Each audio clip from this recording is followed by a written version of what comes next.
Assalamualaikum warahmatullahi wabarakatuh. Alhamdulillah, assalatu wassalamu ala rasulillah wa ala alihi wa sahbihi wa man tabi'ahum bi ihsanin ila yaumiddin, amma ba'du. Halo semuanya, apa kabar?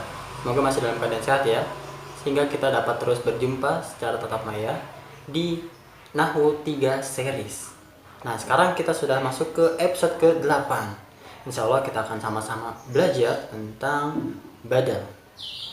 Nah, badal adalah isim tabi' yang memiliki fungsi memaksudkan kata yang diikutinya, yaitu matbu' dalam istilah lainnya ya.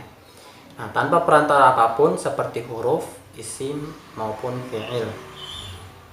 Ia dinamakan isim tabi' karena i'rabnya mengikuti isim matbu', kata yang diikuti.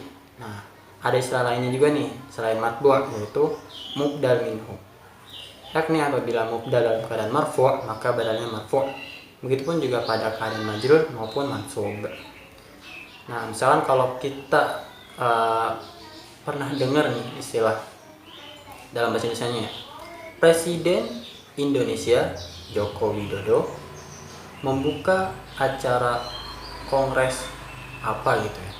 Nah, di sini kalimat yang pertamanya, kata pertamanya, Presiden Indonesia Joko Widodo. Nah, di sini kalau misalnya kita kaitkan dengan kaidah bahasa Arab, Presiden Indonesia yaitu Joko Widodo. Nah, di sini mubdal minhunya adalah Presiden Indonesia. Nah, badalnya adalah Joko Widodo. Seperti itu. Nah, kalaupun Presiden Indonesianya dihapus, nah ada Jokowinya. Nah, kita tahu bahwa Joko Widodo adalah presiden. Nah, adapun kalau Joko Widodo yang dihapus, kita tahu bahwa Presiden Indonesianya adalah namanya Pak Joko Widodo. Nah, kurang lebih seperti itu analoginya ya. Nah, coba nih perhatikan contoh di bawah ini. Nah, bu'itsan Nabi Muhammad sallallahu alaihi wasallam rahmatan lil alamin.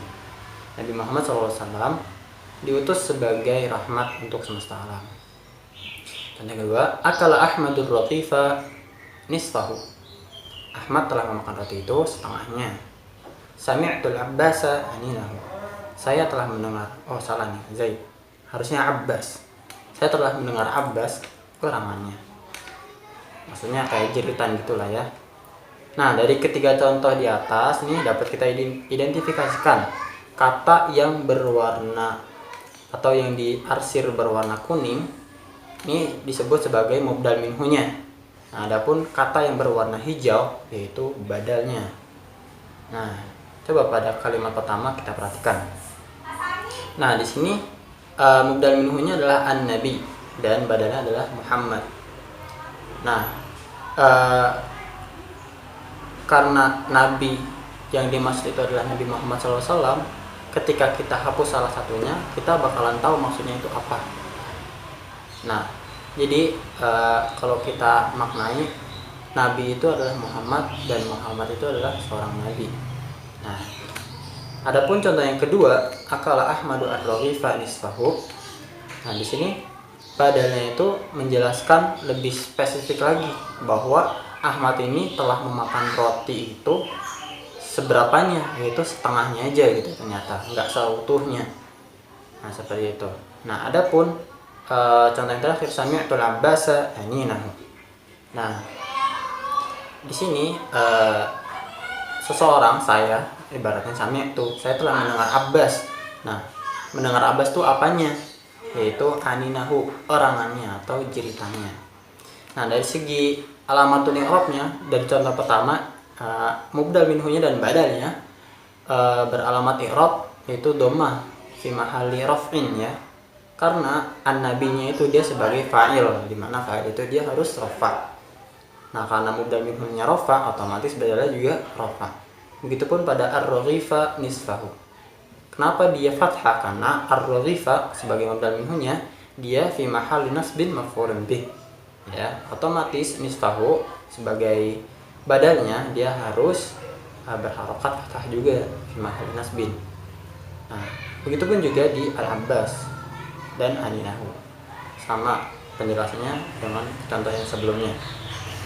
Nah, pada dua contoh kalimat ini nih, akal Ahmadu ar-raghifa nisfahu dan sami'tul Abbas aninahu, bisa kita lihat nih di badalnya ada tambahan hak domir, ya, domir hak, domir mutasil, ya, yang menunjukkan kepemilikan untuk kata ganti dia yang pertama, dia orang tunggal ya.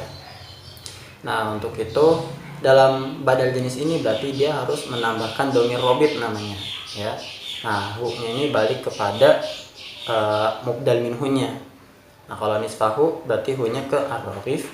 Nah kalau aninahu hu-nya berarti balik ke ambas, seperti itu. Nah berdasarkan penjelasan tersebut kita bisa simpulkan nih bahwa antara lain yaitu badal adalah isim yang memantapkan makna dari mubdal minhu dan ia mengikuti i'rab dari mubdal minhu, seperti itu. Nah yang kedua, badal umumnya terbagi menjadi 3 macam. Yang pertama badal mutabik atau kul min kul, yaitu badal yang maknanya relevan dan dimaksudkan untuk mubdal minhunya.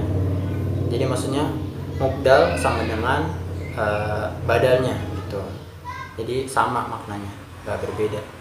Badal jenis ini dapat dilihat pada contoh kalimat yang pertama tadi ya, yang an-nabi dan Muhammad.